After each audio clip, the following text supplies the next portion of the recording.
Welcome to amidaedutech.com. My name is Namrata and today we are going to start a new current affairs program for your UPSC preparation. It is called the Daily Quick Recall or the QR Current Affairs. As you might be knowing that there are a lot of current affairs analysis videos online, but what sets apart QR current affairs is that we will cover the Hindu newspaper on a real-time basis. Current affairs in other channels involves a lot of redundant information and they do so to lengthen the video to 1 hour, and it takes a toll on your preparation because you accumulate a lot of irrelevant notes and information and end up wasting more time than required. But in this program you will spend only that much time required to normally read a newspaper, and we will also provide you with some specific insights. In this program, we will use the Stanford method of scientific retention along with beautified presentation, pedagogy support and audiovisual content. So without much ado, let's start with our program. Hopefully you will like this endeavor and it will help you in your UPSC, state service and other banking examinations. Today we will discuss 7 important articles from the Hindu newspaper today, that 18th of July 2020, and we will discuss 7 important articles. The first one being the editorial about India-Iran relations, and it is by Mr. Rakesh Sood. So the India-Iran deal, the Chabahar rail project deal, was signed in 2015, and 4 days back it was announced that India has been dropped from this project. Now this Chabahar rail project is of great strategic importance for India because the Chabahar port lies only 72 kilometers from Gwadar port, and China is developing the Gwadar port, which is located in Pakistan, and Chabahar port came as a counter to the Gwadar port. The Chabahar port is located in Gulf of Oman, which is also called Makran, and it connects the Arabian Sea to the Strait of Hormuz. This location is important from your prelims point of view.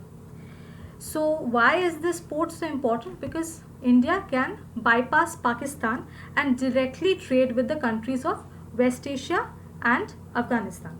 This will not only reduce the time, but it will drastically decrease the transportation and shipment cost by 50% for India. So let's start with the article now. Recent reports that Iran's Transport and Urban Development Minister Mohammad Islami had launched the track laying program for the 628 kilometers long rail link between Chabahar and Zahedan last week sparked concerns that India was being excluded from the project. Iran has since clarified that it is not the case and India could join the project for a later stage. This keeps the door open for Ircon International Limited, which has been associated with the project even as India continues with the development of Chabahar port. Now another significance is that India can directly have access to the airbase in Tajikistan if it can successfully develop the Chabahar port. Now as I said, it will boost the connectivity for India with West of Asia. Providing connectivity for Afghanistan through Iran in order to lessen its dependence on Karachi port has enjoyed support in Delhi, Kabul and Tehran since 2003. Chabahar port on Iran's Makran coast, just 1000 km from Kandla, is well situated, but a road and rail links from Chabahar to Zahedan and then 200 kilometers further on to Zaharanj in Afghanistan need to be built. Let's look at the next paragraph. Things moved forward after 2015 when sanctions on Iran eased with the signing of the Joint Comprehensive Plan of Action or the Iran nuclear deal. A memorandum of understanding was signed with Iran during Prime Minister Narendra Modi's visit to Tehran in 2016 to equip and operate 2 terminals at the Shahid Beheshti port as part of phase 1 of the project. Another milestone was the signing of the trilateral agreement on establishment of international transport and transit corridor between Afghanistan, Iran and India. India was given a waiver from US sanctions to continue cooperation on Chabahar as it contributed to Afghanistan's development. As you know, US had uh, made some heavy sanctions on Iran for its trade partners and for the relations of trade with other countries for Iran. Now, India was given a waiver from US sanctions to continue cooperation on Chabahar as it contributed to Afghanistan's development. With regard to the rail track project, a financing MOU was signed under which India undertook to provide $500 million worth of rolling stock and signaling equipment, included $150 million of steel rail tracks. Now let's come to the last paragraph. Why Iran needs China? So why is Iran doing this? I mean, why do they want to ruin their relations with India? Now, just as sanctions were eased, Chinese President Xi Jinping visited Tehran and proposed a long-term comprehensive strategic partnership program that would involve Chinese investment in Iranian infrastructure and assured supplies of Iranian oil and gas at concessional rates. Reluctant to be tied into too close a Chinese embrace, Iran kept the negotiations going for years. China patiently permitted a limited barter trade. China Petroleum and Chemical Corporation prolonged its negotiations on developing the Yadavaran oil field, while China National Petroleum Corporation pulled out of the South Pars gas project last year, after initially promising to take over the French company Total's stake. So here you can see the companies which are involved in this deal. So let's move on to the next page. Meanwhile, tensions in the region have been growing since last year, with missile strikes in Saudi Arabia claimed by the Houthis and the US strike in January, killing Islamic Revolutionary Guard Corps Chief General Qasim Soleimani. Now, this is not that important. Let's come to the last paragraph. Advantages and a lesson.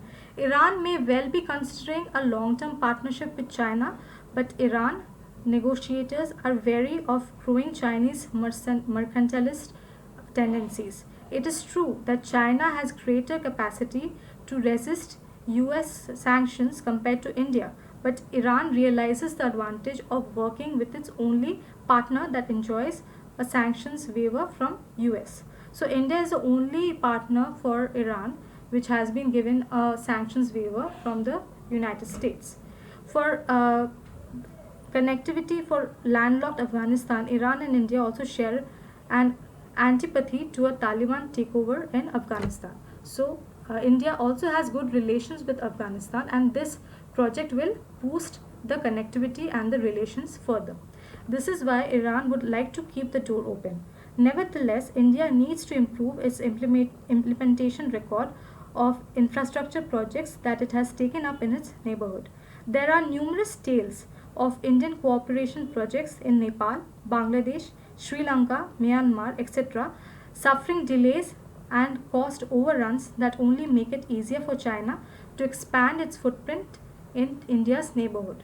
The key is to continue to remain politically engaged with Iran so that there is a better appreciation of each other's sensitivities and compulsions. So this was all about India-Iran relations. So let's move on to the next article, which is about the UGC. Now UGC was formed in the post-independence era, and it has been plagued with a lot of problems like the quality of education which is provided in some of the universities and schools, and the credit-based system, the choice-based credit system, which has been heavily criticized, and the inadequate grants which has been provided to some of the universities. So underfunding is a problem with UGC, and due to the COVID-19 situation and due to this untoward situation that we face, UGC in this background, UGC is insisting to conduct the final year varsity exams, and there has been a vehement opposition against this decision. So let's look at the article now. The UGC guidelines on July 6, 2020 on conducting final year examinations for university students have created a storm.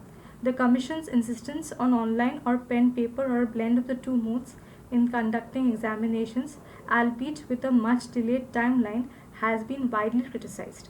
Punjab, Maharashtra, West Bengal, Delhi, Orissa, and Tamil Nadu, so many states have already raised their objections.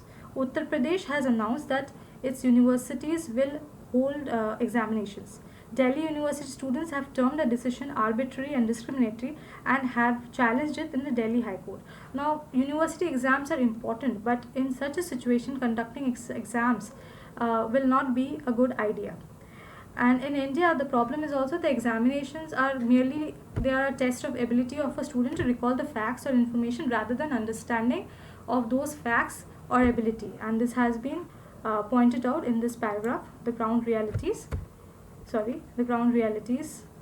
So this system of UGC, there is nothing like UGC in the United States.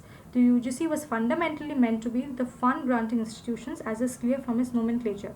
But the UGC Act of 1956, please remember this act, does confer on it the power of coordination and determination of standards in universities as well, and therefore it has become the regulator of higher education. So it started out as mainly a institution for granting funds, but then it started indulging in other activities also, like the syllabus, like the development of the syllabus and the pedagogy methods. Today, the higher education sector is overregulated and underfunded. The present government at the center wants to replace the UGC with a Higher Education Commission. The United Progressive Alliance too had introduced a bill on similar lines. Since universities are autonomous bodies in these testing times, this autonomy can help us in finding solutions, keeping in view the specific situation of each university. So let's see the problems due to the coronavirus. Here in this paragraph, the shadow of the virus.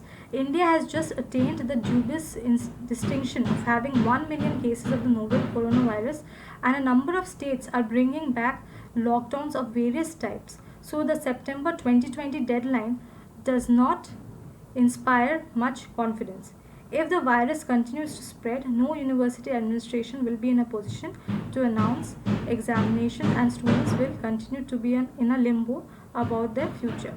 While the guidelines state that the decision has been taken keeping in view the future of the students, jobs and higher education, these prospects are in fact harmed by this decision.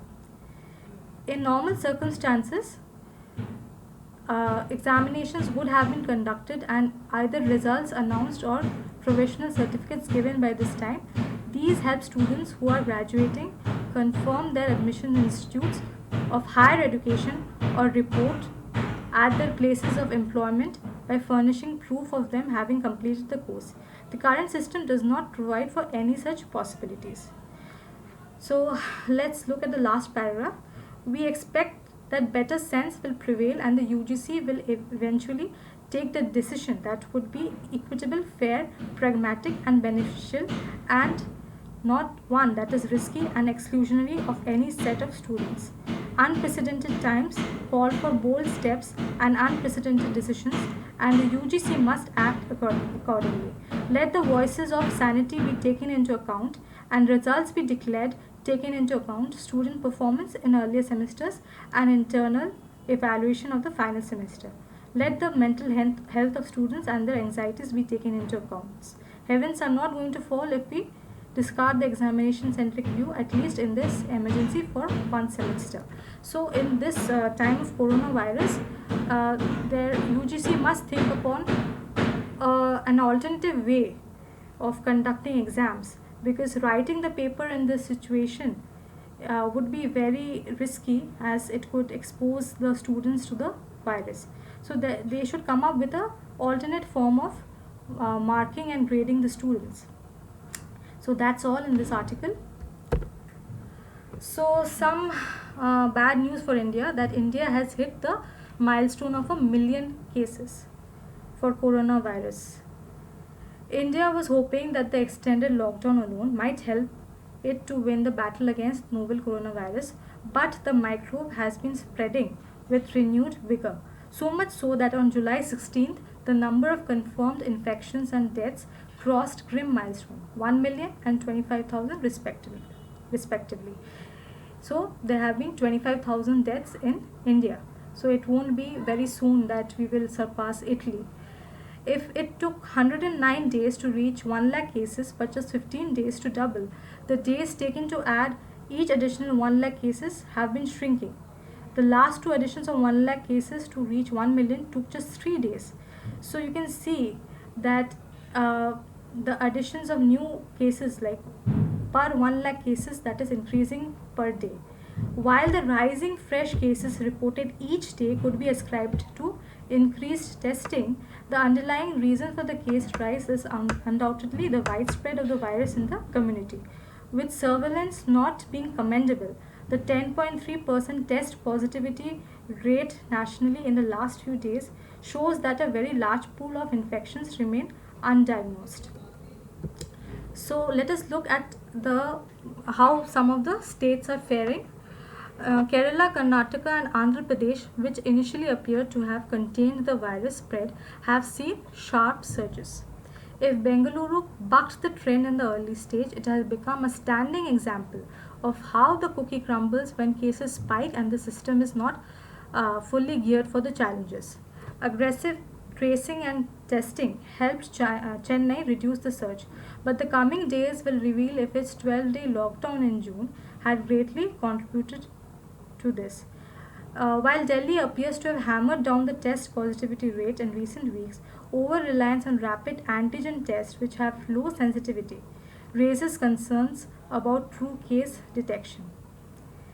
Maharashtra appears to have pulled off a coup in Dharavi through outstanding work. So you can see that Dharavi has come up as a model for India in like combating the coronavirus cases, because Dharavi is a densely packed, populated place, but it has done well in comparison to the other places in Mumbai.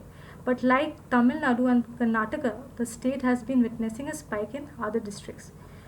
With a 9.1% test positivity rate, Gujarat has made no attempts to greatly increase daily tests, but instead appears to be disingenuously, that means deceitfully, limiting the number of daily tests to keep fresh cases per day under check.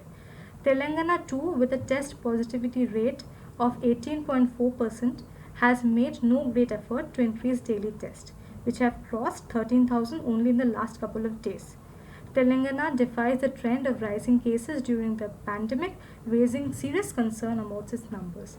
Examples such as New York have shown that it is never too late to bend the curve, but for that, states need to fight the virus and not manage the data. So we can learn from New York that despite the number of cases that were increasing rapidly in New York, it has still managed to decline the number of cases. But for India to achieve that, it has to fight the virus and not fudge with the data. So this is all about this article. Let's move on to the next article. Chinese troops are yet to fully move out. So India and China are planning to disengage and completely de-escalate in a phased manner about the incident that happened in Galwan Valley. So let's look at the article. They have held 4 rounds of talks so far on June 6, 22 and 30 and July 14 to disengage and de-escalate from the build-up areas in Gogra Hot Springs and Finger area along Pangong Tso Lake. The officials said that at some places disengagement has not been seen as expected, but considerable progress has been made after the talks were scaled up to the level of special representative on boundary question on July 5. India was represented by National Security Advisor Ajit Doval and China by Foreign Minister Wang Yi. In all the 4 rounds of Corps Commander talks, it was vehemently impressed upon the Chinese that the pullback of troops as per the disengagement agreement does not mean the final settlement of the boundary. This is temporary. So actually the disengagement agreement, it does not mean the final settlement of the boundary. There needs to be further talks done in due process for the final settlement of the border issue. So at we can see the last paragraph is of importance. At PPP 17, the strength of the Chinese troops had reduced from 3,000 to around 150 personnel. Indian and Chinese troops were around 500 to 600 meters apart here, the official stated, adding that at PP 16, Indian and Chinese troops were positioned almost 20 kilometers away from each other. So let's move on to the next article. At UN meet, Modi calls for reformed multilateralism. Now, what is multilateralism? It is when three or more governments, that is multiple governments, they come together and they work together for the pursuance of a common goal. So let's look at the article now. Calling on members of the United Nations to pledge for reform within the world body, PM Modi on Friday said the multilateral system needed to be more representative, and India believed that the path to achieve sustainable peace and prosperity was through multilateralism. Now, it is very evident that in a globalized world, multilateralism is the only way and unilateralism will not work. He was speaking at a high level dialogue of the UN's Economic and Social Council, ECOSOC. This body is important from your prelims point of view, on multilateralism after COVID-19. What kind of UN do we need at the 75th anniversary? Or only reformed multilateralism with a reformed United Nations at its center can meet the aspirations of humanity. Now, United Nations is a very old body, so it is also in dire need for reforms. Mr. Modi said in his speech, focusing on India's battle against the coronavirus pandemic. The PM addressed the ECOSOC gathering virtually along with UN Secretary General Antonio Guterres, Norwegian Prime Minister Erna Solberg, and Chinese Foreign Minister Wang Yi. Outlining India's fight against the pandemic, Mr. Modi said that India extended assistance to more than 150 countries and helped set up a SARC COVID-19 emergency fund in the South Asian neighborhood. PM Modi also pointed out that India has been fighting the virus and helping other countries in its vicinity too for this fight against coronavirus. He also detailed the economic measures to manage the impact of the pandemic, including a government package of $300 billion to bring the economy back on track, build modern infrastructure, and put in place a technology-driven system. He also highlighted the India's recovery rate. In the fight against COVID, our grassroots health system in helping India ensure one of the best recovery rates in the world. So India has actually achieved this, that it has achieved one of the best recovery rates for coronavirus. The United Nations was originally born from the, here you can see some of the history of UN, born from the furies of the Second World War. Today, the fury of the pandemic provides the context for its rebirth and reform. Let us not lose this chance, Mr. Modi added, indicating India's push for a permanent seat in a more globally representative United Nations Security Council. So India has been vying for a permanent seat in the United Nations Security Council, but it has been opposed by countries like China and Pakistan. So the last paragraph, we see that earlier addressing the gathering, Mr. Guterres said that the world was in the middle of a deepening calamity, and that COVID-19 pandemic had led to an acute health and economic crisis, the severity of which has not been seen in nearly a century, with effects on food, trade, health, and climate. So the pandemic has widespread damaging effects in all arenas like food, trade, health, and climate. Let's move on to the next article. So it is about the ramped up infrastructure that the government has achieved to fight the COVID-19 spread. ICMR issues a directive to states, UTs to identify government private facilities that can provide rapid antigen test. Now here you see RADT testing points. Now what is RADT, or the rapid antigen detection test? It uses the antibodies that attach to a specific antigen, and it can thus detect its presence. And this RADT, or the Rapid Antigen Detection Test, is also called the uh, RA, RAS, a rapid strep test, RST test, and it is widely used in clinics. So let's look at the article now. The Union Health Ministry on Friday said medical infrastructure to ensure quality treatment for COVID-19 patients is being continuously augmented, that is increased across the country, with India now having 1383 dedicated COVID hospitals, 3107 dedicated COVID healthcare centers, and 10,382 COVID care centers. So these numbers are important. Together, they have a capacity of 46,672 ICU beds. 21,848 ventilators are deployed in the hospitals in all states and UTs. We are receiving no reports of shortage of N95 masks and PPE kits, with the center having supplied 235.58 lakh N95 masks and 124.26 lakh PPE kits to states, UTs, central institutions so far. So in a short time, the government has managed to ramp up the infrastructure and the healthcare facilities, and also the PPE kits and the sanitation kits by a huge scale. It added the strategy of home isolation for the mild and asymptomatic patients, so that the pressure on the hospitals can be eased out, and it has ensured that hospital beds remain unburdened, while the focus has been on the treatment of the severe cases and reduction of fatality. In an effort to ramp up testing, the ICMR has asked states and UTs to identify and approve all government and private facilities for conducting rapid antigen detection tests for COVID-19. The ICMR, in its latest communication, has advised the states should ensure all RADT testing points are appropriately linked with the RT-PCR test facilities where symptomatic negatives will be tested. So this is a problem that has been encountered by many hospitals, that first the test comes positive, but then again the test comes negative, but in the second test the patient is tested positive. So here the RADT testing points are appropriately linked with the RT-PCR test facilities where symptomatic negatives will be again tested. So district-wise login credentials should be shared with all antigen testing sites, government as well as private, so that data can be entered into the ICMR portal on a real-time basis. Let's look at the last paragraph. Ramping up testing capacity has resulted in more than 3 lakh tests being conducted per day.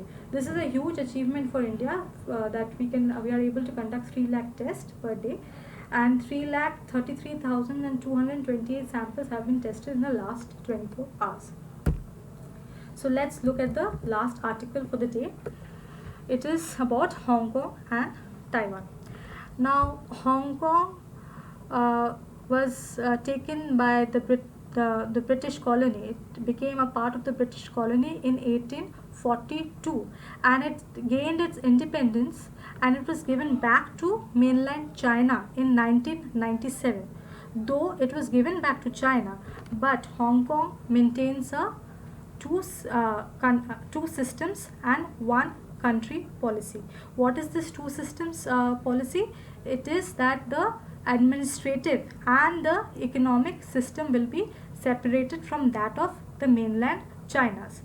So this is very important. Please keep in mind that Taiwan works on a two systems, one country policy.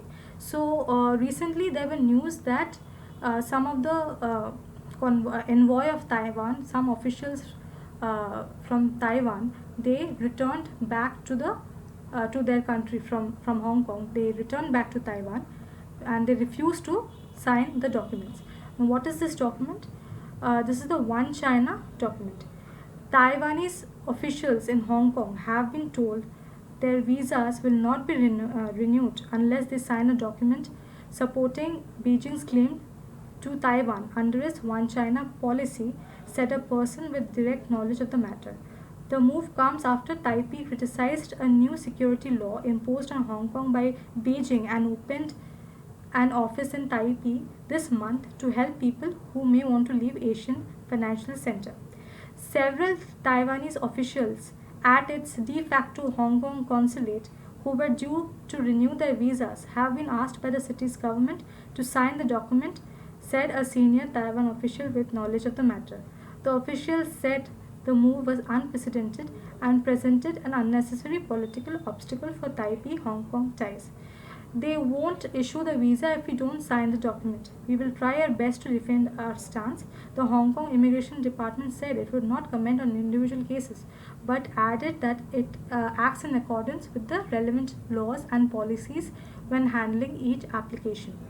Taiwan's China Policy Making Mainland Affairs Council urged Hong Kong to return to existing consensus to maintain normal exchanges between Taiwan and Hong Kong. Hong Kong should follow mutual agreements to ensure the office is free from political interference and should not establish unnecessary obstacles beyond those agreements, it said.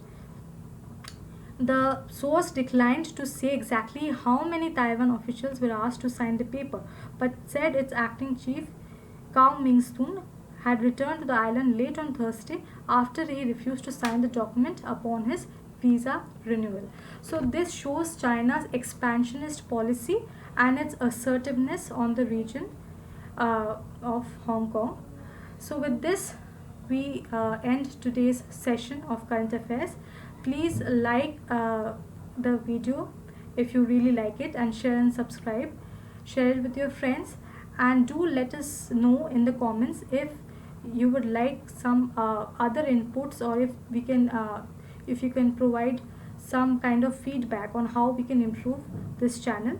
And this is all for for the students of UPSC and other examinations.